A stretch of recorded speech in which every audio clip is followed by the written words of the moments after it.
نحمده ونصلي على رسوله الكريم أما بعد قال الله سبحانه وتعالى في القرآن الكريم والكلام المبين أعوذ بالله من الشيطان الرجيم بسم الله الرحمن الرحيم يا أيها الذين آمنوا قوا أنفسكم وأهليكم نارا وقودها الناس والحجارة صدق الله العظيم قال محمد رسول الله صلى الله عليه وسلم في حديثه الشريف إن ناركم هذه جزء من 70 جزءا من تلك النار صدق رسول الله صلى الله عليه وسلم. எல்லா புகழும் அல்லாஹ் ஒருவனுக்கே உண்டாகட்டும். அல்லாஹ்வின் ஸலாத்தும் சலாமும் நம் உயிரினும் உயிரான நம் உயிரினும் மேலான கண்மணி நாயகம் ரசூலுல்லாஹி ஸல்லல்லாஹு அலைஹி வஸல்லம் அவர்கள் மீதும் அவர்களை அடிப்பெறலாமல் அப்படியே பின்பற்றிய பரிசுத்த குடும்பத்தார்கள், உத்தம சத்திய சஹாபாக்கள், தாபியன்கள், தபா தாபியன்கள் மற்றும் இந்த ஜும்மா நன்னாளிலே ஒன்று கூடியிருக்கும் நம் அனைவரும் மீதும் அல்லாஹ்வின் அன்பும் அருளும் என்றென்றும் நிறைவாக உண்டாவதாக. ஆமீன். அல்லாஹ்வின் மாபெரும் கிருபையால் புனிதமிக்க ரமதான் மாதத்தின் கடைசி பத்திலே முதல் ஜும்மாவை நாம் அமர்ந்திருக்கிறோம். அல்லாஹ் சுப்ஹானஹு வ தஆலா ரஹ்மத்தை நமக்கு தர காத்திருக்கின்றான், மஃபிரத்தை தர காத்திருக்கின்றான், கடைசி பத்திலே நரக விடுதலை தருவதற்கும் காத்திருக்கின்றான். ரசூலுல்லாஹி ஸல்லல்லாஹு அலைஹி வஸல்லம் அவர்கள் வார்த்தையில் சொல்வதானால் அவ்வலஹு ரஹ்மத்துன் வ அவ்ஸதஹு மஃபிரத்துன் வ ஆகிருஹு இத்துக்கும் மினன்னார். நரக விடுதலைக்கான 10 இரவு என்பதை ரசூலுல்லாஹி ஸல்லல்லாஹு அலைஹி வஸல்லம் அவர்கள் இந்த மூன்றாவது பற்றை குறித்து சொல்வார்கள். எனவே கண்ணியத்திற்குரியவர்களை, இன்றைய தினம் நாம் நரகத்தை குறித்தும் நரகத்தில் நம்மை நுழைவிக்கக்கூடிய செயல்களை குறித்தும் நரக பாதுகாவலர்களை குறித்தும் பெருமானார் ஸல்லல்லாஹு அலைஹி வஸல்லம் அவர்கள் என்னவெல்லாம் சொல்லியிருக்கிறார்கள் என்பதை குறித்து தான் நாம் சிந்தனை செய்ய இருக்கின்றோம். எல்லாம் அல்லாஹ் சுப்ஹானஹு வ தஆலா நரகத்திலிருந்து முழுமையான விடுதலையை நம் அனைவருக்கும் நசீபாக்குவானாக. கண்ணியத்திற்குரியவர்களே, ஒரு ரமலானுடைய மாதம் வருகின்ற பொழுது ஒவ்வொரு நாளும் மலக்குமார்கள் அறிவிப்பு செய்து கொண்டே இருக்கின்றார்கள். அது என்ன அறிவிப்பு?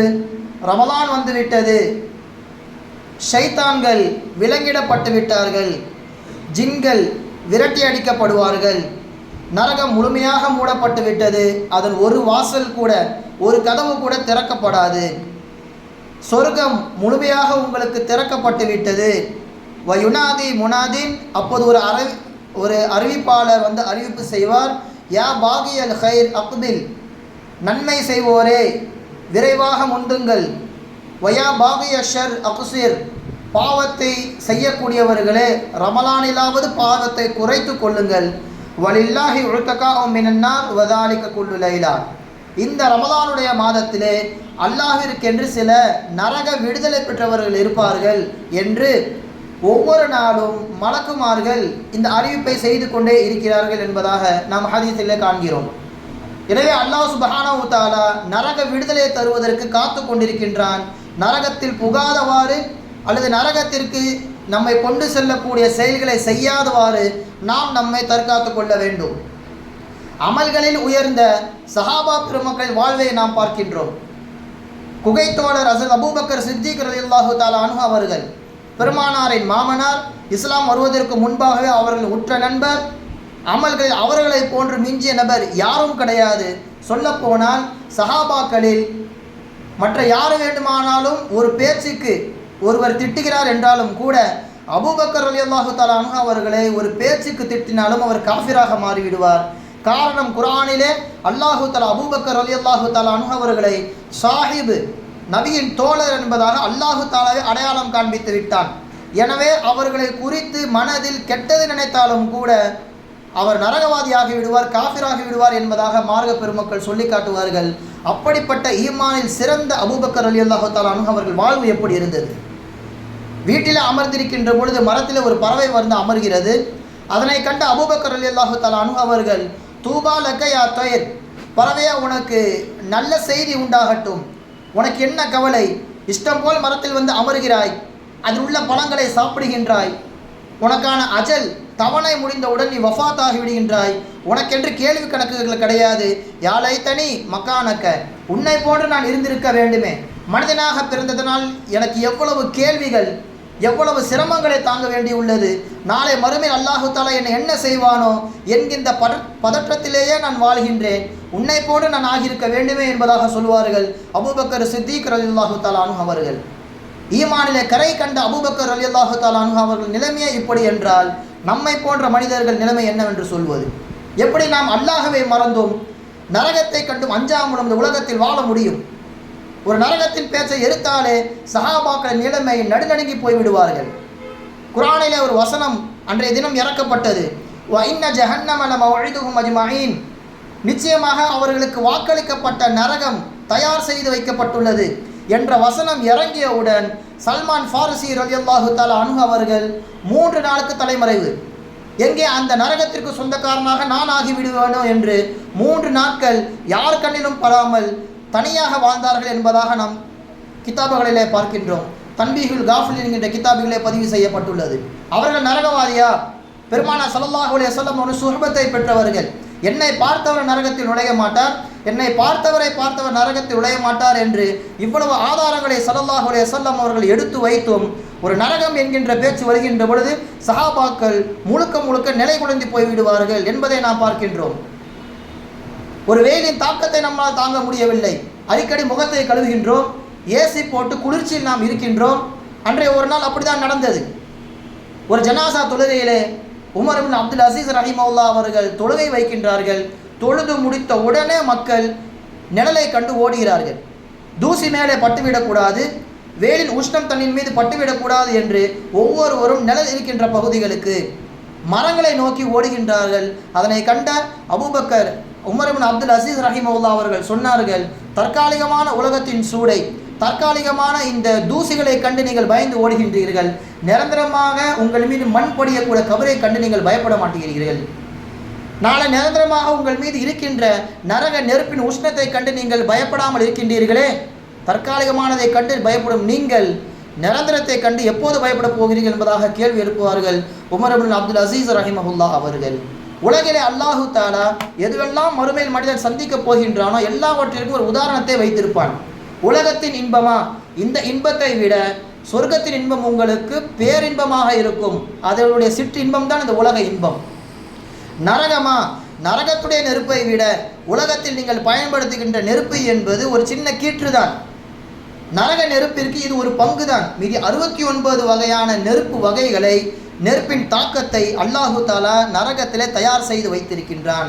இந்த உலகத்தை கண்டு சொர்க்கத்தை ஆசைப்பட வேண்டும், இங்கு உள்ள நரகத்தை நெருப்பை கண்டு நரக நெருப்பை நாம் பயப்பட வேண்டும் என்பதற்காக நம் கண்ணிற்கு முன்னாலே அல்லாஹு தாலா நிறைய உதாரணங்களை நமக்கு அடுக்கி வைத்து கொண்டே இருக்கின்றான். கண்ணியத்திற்குரியவர்களே, ஹதீஸ்களிலே பார்க்கின்றோம், ஒரு நரகத்தின் நெருப்பை அல்லாஹு தாலா எப்படி தயார் செய்து வைத்திருக்கின்றான்.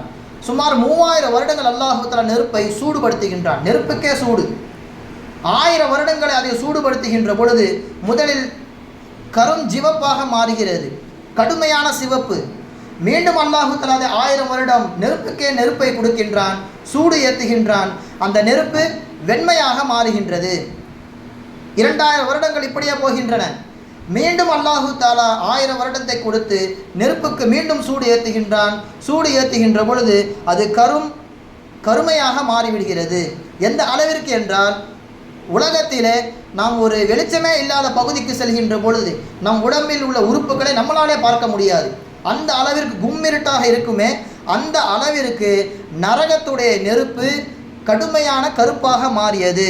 கல்லைலில் முகலிம், ஒருவருக்கொருவர் பார்த்து கொள்ளாதவாறு நம் உடம்பிலே நெருப்பு பட்டுவிட்டதா என்று நினைக்க முடியாத அளவிற்கு நெருப்பு அவ்வளவு கருமையாக மாட்டப்பட்டது என்பதாக ரசூலுல்லாஹி ஸல்லல்லாஹு அலைஹி வஸல்லம் அவர்கள் சொல்லி காண்பிக்கிறார்கள். அப்படி ஒரு பிரம்மாண்டமான நரகத்திலே அல்லாஹு தஆலா ஏற்பாடு செய்து வைத்துள்ள நெருப்பு தான் நாம் இன்று ஒரு சின்ன கீற்றாக பயன்படுத்தி கொண்டிருக்கின்றோம். 70 வகையான அந்த நெருப்பிலே ஒரு பங்கு தான் உலகத்திலே நாம் பயன்படுத்துவது. அல்லாஹு தஆலா அந்த நெருப்பை 3000 வருடம் முழுமையாக அதை தயார் செய்ததற்கு பிறகு 2 தடவை அல்லாஹு தஆலா கடலில் முக்குகின்றான், கொஞ்சம் சூடு குறைய வேண்டும் என்பதற்காக வேண்டி. அந்த கொஞ்ச சூடு குறைந்ததின் காரணமாகத்தான் உலகத்திலே நாம் இந்த நெருப்பை பயன்படுத்த முடிகிறது என்று சொல்கிறார்கள் ரசூலுல்லாஹி ஸல்லல்லாஹு அலைஹி வஸல்லம் அவர்கள். வலவுலா தாலிக மா ஜஅலல்லாஹு ஃபீஹா மன்ஃபஅத லி அஹதின், ஒருவேளை அல்லாஹு தஆலா நெருப்பிலே அந்த நெருப்பை தண்ணீரில் மூழ்காமல் வைத்திருந்தால் ஒரு சின்ன பிரயோஜனத்தை கூட நெருப்பிலிருந்து நீங்கள் பெற்றுக்கொள்ள முடியாது என்பதை சொல்கிறார்கள் ரசூலுல்லாஹி ஸல்லல்லாஹு அலைஹி வஸல்லம் அவர்கள். அப்படிப்பட்ட மாபெரும் நெருப்பிலே ஒரு நுழைந்தால் ஒரு நிலைமை என்னவாகும்? நரகத்திலே அல்லாஹு தஆலா கொடுக்கின்ற ஒரு சின்ன இன்பம் அழுகையின் மூலமாக ஒருவன் தன்னுடைய உடம்பை குளிர்ச்சிப்படுத்திக் கொள்ள முடியும். ஆனால் அந்த அழுகையும் தற்காலிகம்தான். அவன் மறுமையிலே நரகத்தில் அழுது கடைசியில் முழுமையாக தண்ணீர் வற்றி போய்விடும். இரத்தம் அவனுக்கு கண்ணீராக வரும். ரசூலுல்லாஹி ஸல்லல்லாஹு அலைஹி வஸல்லம் அவர்கள் சொல்கின்றார்கள், அவன் அழுது எந்த அளவிற்கு ஆகிவிடும், கண்களில் கோடு விழுந்து விடுமாம். அந்த கோட்டிலே ஒரு கப்பலை நிறுத்தினாலும் அந்த கப்பல் மிதந்து போய்விடும் என்பதாக சொல்கிறார்கள் ரசூலுல்லாஹி ஸல்லல்லாஹு அலைஹி வஸல்லம். ஹத்தா யஸீர ஃபீ உஜூஹிஹிம் கஹீஹத்தில் உஹூத். பள்ளங்கள் விழுந்து விடும், மாபெரும் பள்ளங்கள். அந்த பள்ளத்திலே லவ் உருசிலத் ஃபீஹி சுஃபுனுல் ஜரத், கப்பலே ஓடிவிடும், அவ்வளவு ஆழமான பள்ளங்கள் அவர் முகத்தில் விழுந்து விடும் என்பதாக சொல்கிறார்கள் ரசூலுல்லாஹி ஸல்லல்லாஹு அலைஹி வஸல்லம் அவர்கள். நபிமார்களில் யஹ்யா அலைஹிஸ்ஸலாம் அவர்கள் வாழ்வை நாம் பார்க்கின்றோம். அழுது கண்களில் கோடு விழுந்திருக்குமா. நரகத்தின் பயத்தினால் அழுதே இருப்பார்கள். மறுமையிலே மேராஜ் சம்பவத்திலே ரசூலுல்லாஹி ஸல்லல்லாஹு அலைஹி வஸல்லம் அவர்கள் எல்லாரையும் கண்டு சலாம் சொல்லுவார்கள். பதிலுக்கு மலக்குமார்களும் பதில் சலாம் சொல்லுவார்கள். மீகாயில் அலைஹிஸ்ஸலாம் அவர்களை பார்க்கும் பொழுது பதில் சலாம் சொல்லிவிட்டு முகத்தில் எந்த விதமான புன்னகையும் காட்டாமல் அமைதியாக இருந்து விடுவார்கள். ஏன் மீகாயில் சிரிக்க மாட்டாரா, மீகாயில் ஏன் என்னை கண்டு சந்தோஷப்படவில்லை என்று கேட்டவுடன் ஜிப்ரீல் அலைஹிஸ்ஸலாம் அவர்கள் சொல்வார்கள், உலகம் படைக்கப்படும் பொழுதே நரகம் படைக்கப்பட்டு விட்டது. அதனுடைய தாக்கத்தை கண்டு அதில் உள்ள அந்த நெருப்பின் உஷ்ணத்தை கண்டு அன்று சிரிப்பை விட்டவர் தான் மீகாயில். மீண்டும் அல்லாஹு தஆலா அவர் எப்போது சிரிக்க வைப்பான் என்பது தெரியாது. இன்று வரைக்கும் அவர் சிரிக்க மாட்டார் என்பதாக சொல்கிறார்கள் ஹஸ்ரத் ஜிப்ரீல் அலைஹிஸ்ஸலாம் அவர்கள். மலக்குமார்களுக்கு சொர்க்கமும் கிடையாது, நரகமும் கிடையாது. அவர்கள் அல்லாஹ்விற்கு மாறும் செய்ய மாட்டார்கள். அப்படிப்பட்ட ஒரு மலக்கின் உள்ளத்திலே இந்த நரகம் எந்த அளவிற்கு ஒரு பெரிய தாக்கத்தை ஏற்படுத்தியிருக்கிறது என்பதை நாம் சிந்தித்து உணர வேண்டும். மக்களே, அழுக வேண்டும். உலகத்தில் எந்த அளவிற்கு அழுகின்றோமோ இங்கே அழுக நாளை மறுமையில் சொர்க்கம் நமக்கு வாஜிபாகிவிடும். இங்கே எவ்வளவு சிரிக்கின்றோமோ ஒவ்வொரு சிரிப்பும் நரகத்திற்கு நம்மை சொந்தக்காரனாக மாற்றிவிடும் என்பது பெருமானார் ஸல்லல்லாஹு அலைஹி வஸல்லம் அவர்களின் நபிமொழி. ஜக்கரியா அலைஹிஸ்ஸலாம் அவர்கள் நடந்து போய் கொண்டிருக்கிறார்கள். அங்கே ஒரு கபிரிஸ்தானிலே மகன் யஹ்யா அலைஹிஸ்ஸலாம் அவர்கள் கபரில் கன்னத்தை வைத்து கொண்டு அழுது கொண்டிருக்கிறார்கள். யஹ்யா, ஏன் அழுகிறாய், என்ன பிரச்சனை என்பதாக கேட்கிறார்கள். தந்தையே, ஒரு தடவை தாய் எனக்கு சொல்லியிருக்கிறார்கள், நீங்கள் தாயிடம் சொன்னதாக தாய் என்னிடத்தில் சொல்லியிருக்கிறார்கள், மறுமை நாளில் அல்லாஹு தஆலா சொர்க்கத்திற்கும் நரகத்திற்கும் நடுவிலே மிகப்பெரிய ஒரு பாலைவனத்தை வைத்திருப்பானாம். அந்த பாலைவனம் முழுக்க நரக நெருப்பால் செய்யப்பட்டது. அந்த பாலைவனத்தை சர்வசாதாரணமாக யாரும் கடந்துவிட முடியாது. அப்படிப்பட்ட பாலைவனத்தின் உஷ்ணத்தை, அந்த வெப்பத்தை தணிக்க வேண்டுமானால் உலகத்தில் அதிகமாக அழுக வேண்டும் என்பதாக ஜிப்ரீல் அலைஹிஸ்ஸலாம் அவர்கள் உங்களுக்கு சொன்னதாக தாய் என்னிடத்திலே சொன்னார்கள், அதனால் தான் நான் அழுகிறேன் என்பதாக சொல்லும் பொழுது ஜக்கரியா நபி அவர்கள் சொன்னார்கள், இபுக்கியா புனை இபுக்கி, நன்றாக அழுது உனக்கான வெப்பத்தை நீ தணித்துக்கொள் என்பதாக சொல்வார்கள் ஹஸ்ரத் ஜக்கரியா அலைஹிஸ்ஸலாம் அவர்கள். அதனால்தான் ஒரு மனிதன் சிந்துகின்ற ஒரு துளி கண்ணீர் அது கீழே விழுவதற்கு முன்பாகவே அல்லாஹு தஆலா அவர் சொர்க்கவாதி என்பதாக பதிவு செய்து விடுகின்றான். தௌராத் வேதத்திலே அல்லாஹு தஆலா சொன்ன சில செய்திகளை இமாம் பெருமக்கள் நமக்கு தஃப்ஸீர் ரூஹுல் பயானில் சொல்லி காண்பிக்கிறார்கள். தௌராத் திரிக்கப்படுவதற்கு முன்பாக உள்ள விஷயங்கள். உங்களுக்கு அழுகை வருகின்றதா? அழுகை அல்லாஹ்வின் ரஹ்மத்தாக இருக்கின்றது. அந்த ரஹ்மத்தை நீங்கள் துணியால் வைத்து துடைத்து விடாதீர்கள், கைகளாலே அதை துடைத்து விடுங்கள் என்பதாக தௌராத் வேதத்திலே பதிவு செய்யப்பட்டுள்ளதாம். இதை அல்லாஹு தாலாவே ஆதம் நபியுடைய மக்களை நோக்கி சொல்கின்றான், யா இப்ன ஆதம் இதா தமாத ஐனாக ஃபலா தம்ஸஹ் துமு, துணியை கொண்டு கண்ணீரை துடைக்க வேண்டாம். கண்ணீர் அல்லாஹ்வின் ரஹ்மத், அல்லாஹ்வின் பரக்கத், அதை உங்கள் கைகளாலே நீங்கள் தொடையுங்கள் என்பதாக அல்லாஹ் சுப்ஹானஹு வ தஆலா சொன்ன ஒரு செய்தியை தஃப்ஸீர் ரூஹுல் பயானிலே நாம் காண்கின்றோம். எனவே இங்கு நாம் எவ்வளவு அழுகின்றோமோ மறுமை நாளில் அவ்வளவு நாம் சந்தோஷமாக இருக்கலாம். தாபின்கள் எல்லாம் சொல்லுவார்களாம், ஒரு மனிதனுக்கு எப்படி சிரிப்பு வருகின்றது, அவன் தனக்கு முன்னால் இரண்டு விதமான ஆபத்துகளுக்கு மத்தியிலே வாழ்கின்றான். செய்த நன்மைகள் அல்லாஹ்விடத்தில் போகுமா என்று தெரியாது, எப்படி இவனுக்கு சிரிப்பு வருகிறது? அல்லது செய்த பாவங்கள் அல்லாஹு தஆலா மன்னித்து விட்டான் என்பதும் இவனுக்கு தெரியாது, எப்படி இவனுக்கு சிரிப்பு வருகின்றது? உலகம் நாம் வந்ததே அல்லாஹ்வை திருப்திப்படுத்ததான், அதனை மறந்துவிட்டு உலக இன்பங்களிலும் அல்லது நக்கல் நையாண்டி பேச்சுகளுக்கும் சிரிப்பது என்பது ஒரு மனித சமூகத்திற்கு ஆகுமானதல்ல என்பதாக சொல்லி காண்பிப்பார்கள் நம்முடைய சலஃபு சாலிஹீன்கள். அந்த அளவிற்கு உலகத்தில் நாம் வாழ்கின்ற பொழுது நமக்கான நோக்கத்தை புரிந்து கொள்ள வேண்டும். நம் நோக்கம் என்ன? அல்லாஹ்வை திருப்திப்படுத்துவது. நாம் யாரை திருப்திப்படுத்தவும் இந்த உலகத்தில் வரவில்லை. அல்லாஹ்விற்கான கடமைகளை செய்துவிட்டு அல்லாஹு தஆலா அடியார்களுக்கு என்ன சொன்னானோ அந்த கடமைகளையும் செய்துவிட்டு கலிமா சொன்னவாறே வஃபாத்தாகத்தான் இந்த உலகத்தில் நாம் வந்திருக்கின்றோம். சஹாபாக்கள் அதைத்தான் செய்தார்கள். அவர்களை நோக்கி உலகம் வந்தது, ஆனால் அவர்கள் உலகை நோக்கி போய்கொண்டே இருந்தார்கள் என்பது நம் ஹதீஸ் மூலமாக தெரிய வருகின்ற செய்தி. அவர்கள் காசை கண்டு ஓடினார்கள். காசு அவருடைய அரசாணையில், அவர்கள் அரசாட்சியில் காலுக்கு கீழ் வந்து குமிந்தது. அதன் மீது அவர்கள் கொஞ்சம் கூட ஈடுபாடே இல்லை. வருவற்றை எல்லாம் சதக்கா செய்து கொண்டே இருந்தார்கள். மக்களுக்காக அதை செலவழித்து கொண்டே இருந்தார்கள். குமிந்து கொண்டே இருந்த காசுகளை அவர்கள் ஏறெடுத்தும் பார்க்கவில்லை என்பது அபூபக்கர் ரலியல்லாஹு தஆலா அன்ஹு அவர்களின் வாழ்க்கை வரலாற்றின் மூலமாக நமக்கு தெரிய வருகின்ற செய்தி. எனவே அந்த நரகத்தை குறித்தான சிந்தனை நமக்கு தினந்தோறும் இருந்து கொண்டே இருக்க வேண்டும். ஒரு நரகத்தின் நிலை இப்படி என்றால் நரகத்தை பாதுகாக்கக்கூடிய மலக்குமார்கள் நிலை எப்படி? ஹதீஸ்களிலே வருகிறது, நரகத்தை பாதுகாக்கக்கூடிய மலக்குமார்களுடைய தோற்றம் அவருடைய ஒரு புஜத்திலிருந்து வலது புறத்திலிருந்து இடதுபுற அந்த புஜத்திற்கு செல்வதற்கு 1 வருடம் தேவைப்படுமாம் என்பதாக இப்னு அப்பாஸ் ரலியல்லாஹு தஆலா அன்ஹு அவர்கள் அறிவிக்கின்றார்கள். மாபைன மன்கபைல் வாஹித் மின்ஹும் மசீரத்து சனா, 1 வருடம் ஆகுமாம். அவ்வளோ பிரம்மாண்டமானவர்கள் அந்த மலக்குமார்கள். அது மட்டும் கிடையாது, அவங்க கையில் ஒரு தடி வச்சிருப்பாங்களாம். அந்த தடியை கொண்டு அவர்கள் அடிக்கின்ற பொழுது கன பொழுதிலே அந்த ஒரு அடிக்கு மட்டுமே 70,000 நபர்கள் நரகத்தின் அடித்தட்டிலே போய் விழுவார்கள் என்பதை இப்னு அப்பாஸ் ரலியல்லாஹு தஆலா அன்ஹு அவர்கள் தஃப்ஸீரே குர்துபியிலே கூறுகின்றார்கள். அப்படி பிரம்மாண்டமான ஒரு தோற்றம் அவர்கள். மாலிக் ரஹிமஹுல்லாஹ் அவர்களுக்கு காதே கேட்காதாம். நரகவாசிகள் கத்துகின்ற அந்த சப்தத்திற்கு உலக மனிதர் யாரேனும் அந்த இடத்தில் இருந்திருந்தால் காது ஜவ்வு கிழிந்திருக்கும். அப்படிப்பட்ட அந்த சோதனையை, அந்த வேதனையை அல்லாஹு தஆலா மலக்குக்கு கூட கொடுக்கக்கூடாது என்று அல்லாஹு தஆலா செவிப்புலனை எடுத்து விட்டான் என்பதாகவும் நாம் கிதாபுகளிலே பார்க்கின்றோம். அந்த அளவுக்கு அவர்கள் கூச்சலிடுவார்களாம். சிந்திக்க வேண்டும் மக்களே. அல்லாஹ் சுப்ஹானஹு வ தஆலா நமக்கு எவ்வளோ பெரிய பாக்கியத்தை செய்திருக்கின்றான். நாம் கேட்காமலேயே நமக்கு இஸ்லாத்தை கொடுத்து, பெருமானார் ஸல்லல்லாஹு அலைஹி வஸல்லம் அவர்கள் உம்மத்தில் நம்மை பிறக்க வைத்து, பெருமானாரின் ஷஃபாஅத் கண்டிப்பாக கிடைக்கும் என்கின்ற வாக்குறுதி நமக்கு கொடுத்து, இவ்வளவு அல்லாஹு தஆலா நமக்கு செய்திருக்கின்றான். நாம் அல்லாஹ்விற்கு மறுகைமாக என்ன செய்ய போகின்றோம்?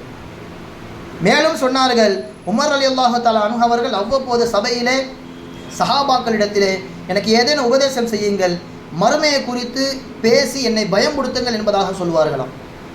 அன்று சபையிலே வந்தது கஅப் ரலியல்லாஹு தஆலா அன்ஹு அவர்கள். கஅபே, நீங்கள் எனக்கு பயமுடுத்துங்கள், மறுமையுடைய நிலைமைகளின் கண்ணுக்கு முன்னால் கொண்டு வாருங்கள் என்று அவர்கள் கேட்க, கஅப் ரலியல்லாஹு தஆலா அன்ஹு அவர்கள் சொல்வார்கள், அவலைஸ ஃபீக்கும் கிதாபுல்லாஹி வ ஹிக்மத்து ரசூலிஹி, அமீருல் முஃமினீன் அவர்களே, உங்களுக்கு அல்லாஹு தஆலா வேதம் கொடுக்கவில்லையா? பெருமானார் ஸல்லல்லாஹு அலைஹி வஸல்லம் அவர்களின் ஹிக்மத்துகளை, நபி மொழிகளை உங்களுக்கு கொடுக்கவில்லையா? அதை தாண்டியா நான் உங்களுக்கு பயத்தை தர வேண்டும்? அதை படிக்கும்போது உங்களுக்கு பயம் வரவில்லையா என்பதாக கேட்க, பயம் வருகின்றது, இன்னும் என்னை பயமுறுத்துங்கள், இன்னும் நான் மறுமைக்கே சென்று விட வேண்டும், அப்படி ஒரு பயம் எனக்கு வர வேண்டும் என்பதாக கேட்கிறார்கள். அடுத்ததாக சொல்கிறார்கள், லவ் வாஃபைத்தல் கியாமா பி அமலி 70 நபியன் லஸ்தரைத அமலுக மிம்மா தரா.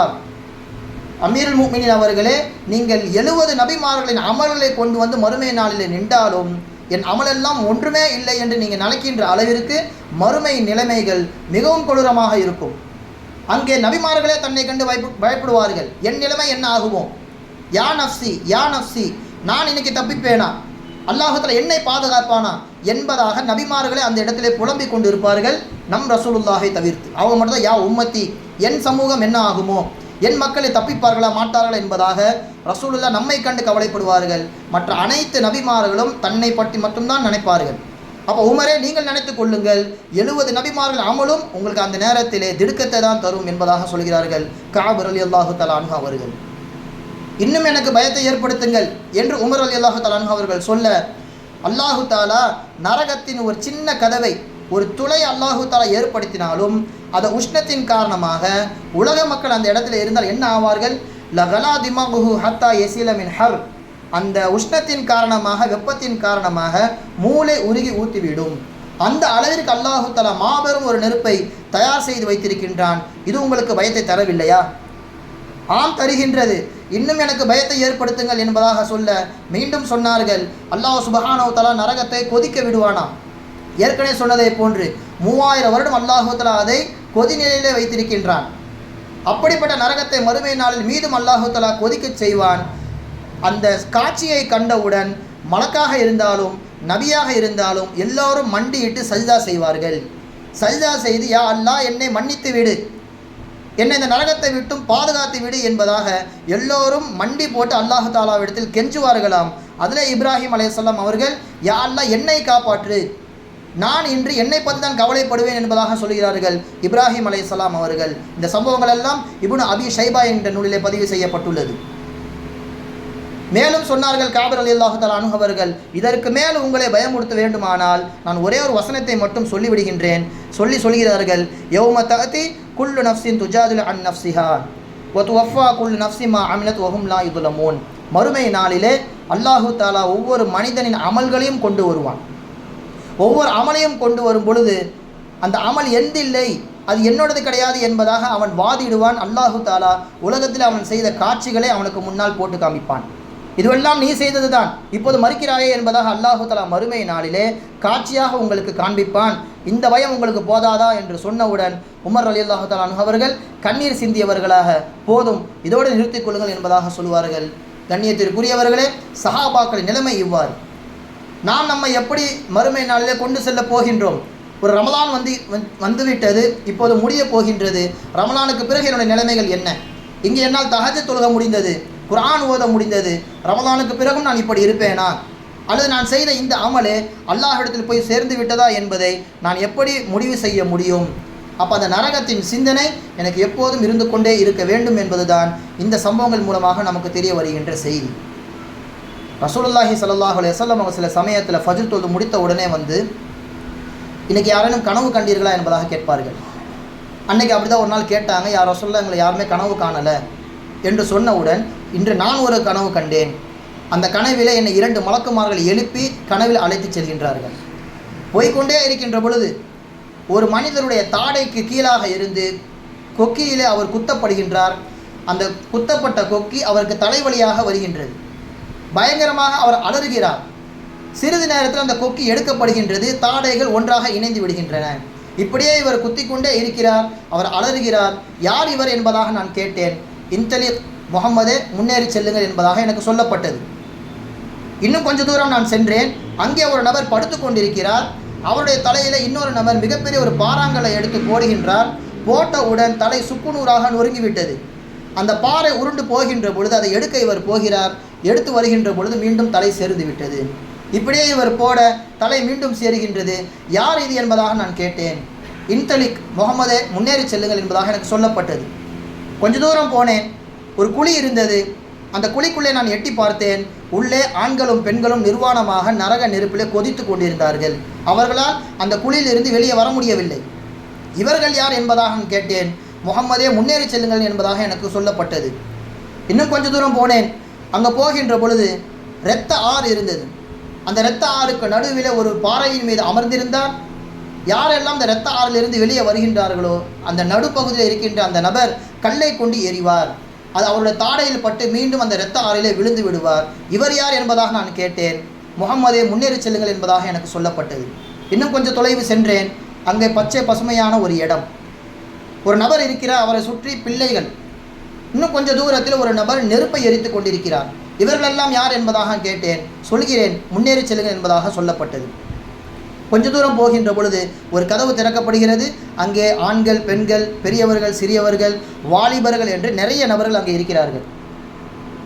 பிறகு அங்கிருந்து என்னை இன்னொரு வீட்டிற்கு அழைத்து சென்றார்கள். அங்கே சுகதாக்கள் இருந்தார்கள். இவரெல்லாம் யார்? இதற்கான பதில் என்ன என்று உங்களுக்கு தெரிய வேண்டுமா முஹம்மத்? நான் சொல்கிறேன், கேளுங்கள் என்பதாக சொல்கிறார்கள் மலக்குமார்கள். இவர் ஜிப்ரயில், நான் மீகாயில். நீங்கள் முதலில் பார்த்த அந்த நபர் யார் என்றால், கொக்கி போடப்பட்ட அந்த நபர் யார் என்றால், உலகத்திலே முழுக்க முழுக்க பொய்யை மட்டுமே பேசியவர். இவர் பேசிய பொய் நாலா புறங்களிலும் பரவி இவர் வஃபாத்தானாலும் இவருடைய பொய் உலகத்திலே வாழ்ந்து கொண்டிருந்தது. எனவே தான் இவருக்கு வாயின் வழியாக கொக்கி போட்டு இவருக்கு வேதனை செய்யப்படுகிறது என்பதாக சொல்லி காண்பித்தார்கள் ஹஸ்ரத் ஜிப்ரீல் அலைஹிஸ்ஸலாம் அவர்கள். கல் போடப்பட்டு தலை சுக்குநூறாக நொறுங்கியதே அந்த நபர் யார் என்று உங்களுக்கு சொல்லட்டுமா? இவர் தான் உலகத்திலே வாழ்கின்ற பொழுது குர்ஆனை கற்றவர். குர்ஆன் என்னவென்றால் முழுமையாக தெரிந்திருந்தும் ஃபனாம அன்ஹு பில்லைல் வலம் யாமல் ஃபீஹி பின் நஹார். இரவிலே அதை பயன்படுத்தாமல் தூங்கிவிட்டார், பகலிலே அதை அமலும் செய்யவில்லை. குர்ஆனை கற்று அதன்படி வாழாத இவருக்கு மறுமை நாளிலே இப்படி ஒரு தண்டனை கொடுக்கப்படும் என்பதாக சொல்லப்படுகிறது. அந்த சின்ன ஓட்டைக்குள்ளே இருக்கின்ற நபர்கள் யார் என்று உங்களுக்கு தெரியுமா? உலகத்திலே வாழ்கின்ற பொழுது விபச்சாரம் செய்த ஆண்களும் பெண்களும். அவர்களுக்கான தண்டனை நரகத்திலே அவர்கள் அல்லாஹு தஆலா கொதிக்க விடுவான் என்பதாக சொல்லி காட்டப்படுகிறது.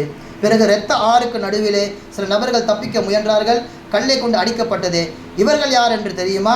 உலகத்திலே வாழ்கின்ற பொழுது வட்டியை ஹலால் என்றும் வட்டியை சாப்பிடுவது கூடும் என்றும் வாதிட்டார்களே, வட்டியிலே தன் வாழ்க்கையை கழித்தார்களே, அப்படிப்பட்டவருக்கு இரத்த ஆறிலே தண்டனை கொடுக்கப்படும் என்பதாக சொல்லப்படுகிறது. பிறகு நீங்கள் பசுமையான ஒரு இடத்தை பார்த்தீர்கள், ஒரு நபரை சுற்றி நிறைய குழந்தைகள் இருந்தார்களே, அது இப்ராஹிம் அலைஹிஸ்ஸலாம். இந்த குழந்தைகள் எல்லாம் பருவ வயதை அடைவதற்கு முன்பாக வஃபாத்தான பிள்ளைகள். யாரேனும் பருவ வயதை அடைவதற்கு முன்பாக வஃபாத்தாகிவிட்டால் அவர்கள் இப்ராஹிம் அலைஹிஸ்ஸலாம் அவருடைய பாதுகாப்பில் இருப்பார்கள். அந்த பிள்ளைகள் தான் இவர்கள். நெருப்பு மூட்டி கொண்டிருந்தாலே அந்த நபர் யார் என்று தெரியுமா? அவர்தான் நரகத்தின் பாதுகாவலர் மாலிக் அலைஹிஸ்ஸலாம். பிறகு நீங்களே ஒரு வீட்டிற்குள்ளே நான் உங்களை கொண்டு சென்றேன், அதுவெல்லாம் நல்ல அமல்கள் செய்த முஸ்லிம் பெரியவர்கள், சிறியவர்கள், வாலிபர்கள், பெண்கள், இவர்களெல்லாம் இந்த இடத்துல இருப்பார்கள். பிறகு உங்களுக்கு இரண்டாவது ஒரு வீட்டை காண்பித்தேன், இங்கே சுகதாக்கள் மட்டும்தான் இருப்பார்கள் என்பதாக சொல்லப்படுகிறது. பிறகு நான் அங்கிருந்து தலை உயர்த்தி பார்த்தேன், எனக்கு மேலே ஒரு மேகம் இருந்தது, அந்த மேகத்திற்குள்ளேயும் ஒரு வீடு இருந்தது. அந்த வீடு யாருக்கானது என்று கேட்டேன். முகமது அவர்களே, இது உங்களுக்காக தயார் செய்து வைக்கப்பட்டுள்ளது, நான் உள்ளே சென்று பார்க்கட்டுமா என்பதாக கேட்க, வேண்டாம், உங்களுக்கான அஜல் தவணை இன்னும் முடியவில்லை, உங்கள் வஃபாத்து உங்களுக்கு வந்தவுடன் உங்களுக்கு இந்த இடம் கொடுக்கப்படும் என்பதாக சொல்கிறார்கள். கண் விழிக்கின்ற பொழுது இந்த விஷயத்தை சொல்லிவிட்டு ஸல்லல்லாஹு அலைஹி வஸல்லம் அவர்கள் சொன்னார்கள், நான் கண்ட காட்சி முழுக்க முழுக்க உண்மை. புகாரி ஷெரீஃபிலே பதிவு செய்யப்பட்டுள்ளது. சம்பவம் இதோடு முடிந்து விட்டது. நாம் இந்த நிலைமைகள் எந்த நிலைமையில் இருக்கின்றோம்? நாம் பொய் பேசுகின்றோமா? நம்முடைய தாடை கிழிக்கப்படும். அல்லது நாம் குர்ஆனை கற்று அதன்படி அமல் செய்யவில்லையா? தலை சுக்குநூறாக உடைக்கப்படும். இதுவெல்லாம் ஹதீஸின் மூலமாக நமக்கு முன் அறிவிப்பின் மூலமாக சொல்லப்பட்ட செய்திகள். கண்ணியத்திற்குரியவர்களே, இவ்வளவு சிரமங்கள் அல்லாஹு தஆலா நமக்கு கொடுத்தாலும் சில சலுகைகளை கொடுத்து எப்படியாவது நம்மளை சொர்க்கவாதிகளாக ஆக்கிவிட வேண்டும் என்று அல்லாஹு தஆலா விரும்புகின்றான். யார் ஒருவர் தினந்தோறும் ஒரு 40 நாளைக்கு இமாம் ஜமாத்தோடு அல்லாஹு அக்பர் என்று தக்பீர் கட்டும் போதே இமாமோடு சேர்ந்து விட்டாரோ, இவருக்கு அல்லாஹு தஆலா நரகத்தை ஹராமாக்கி சொர்க்கத்தை தருவான் என்பதாக ஹதீஸில் வருகிறது. யார் ஒருவர் அல்லாஹ்வின் பயத்தின் காரணமாக அழுகிறாரோ, அந்த அழுகையின் கண்ணீர் கீழே விழுவதற்கு முன்பாக அல்லாஹு தஆலா சொர்க்கத்தை தருகிறான் என்பதாக வருகின்றது. மூன்றாவது செய்தி, யார் பெண் பிள்ளைகளை பெற்றெடுத்து அதை சரியான முறையில் வளர்த்து கல்யாணம் செய்து கொடுக்கிறார்களோ அவருக்கும் சொர்க்கம் கிடைக்கும் என்பதை ரசூலுல்லாஹி ஸல்லல்லாஹு அலைஹி வஸல்லம் அவர்கள் சொல்லி காண்பிக்கிறார்கள். நான்காவதாக, யார் லுஹருக்கு முன்பாகவும் லுஹருக்கு பின்னாலும் 4 ரக்காத்தை தொழுகின்றாரோ அவருக்கும் அல்லாஹு தஆலா சொர்க்கத்தை கட்டாயமாக தந்து விடுவான் என்பதாக சொல்கிறார்கள். ஐந்தாவதாக, 2 குளுமையான நேரத்திலே தொழக்கூடியவர்கள், ஃபஜ்ருடைய தொழுகையும் அசருடைய தொழுகையும் யார் தவறாமல் தொழுகின்றாரோ அவருக்கும் நரகம் ஹராமாக்கப்பட்டு சொர்க்கம் வழங்கப்படும் என்பதாக சொல்லி காண்பிக்கின்றார்கள். எனவே கண்ணியத்திற்குரியவர்களே, எல்லாம் அல்லாஹ் சுப்ஹானஹு வ தஆலா நாம் எதிர்பார்க்கின்ற சொர்க்கத்தை தந்து நாம் எதிர்பார்க்கின்ற நரக விடுதலையை இந்த 10 நாளில் அல்லாஹு தஆலா நமக்கு நசீபாக்குவானாக. வ ஆகிரு தஅவானா அல்ஹம்துலில்லாஹி ரப்பில் ஆலமீன். அஸ்ஸலாமு அலைக்கும் வரஹ்மத்துல்லாஹி வபரகாத்துஹு.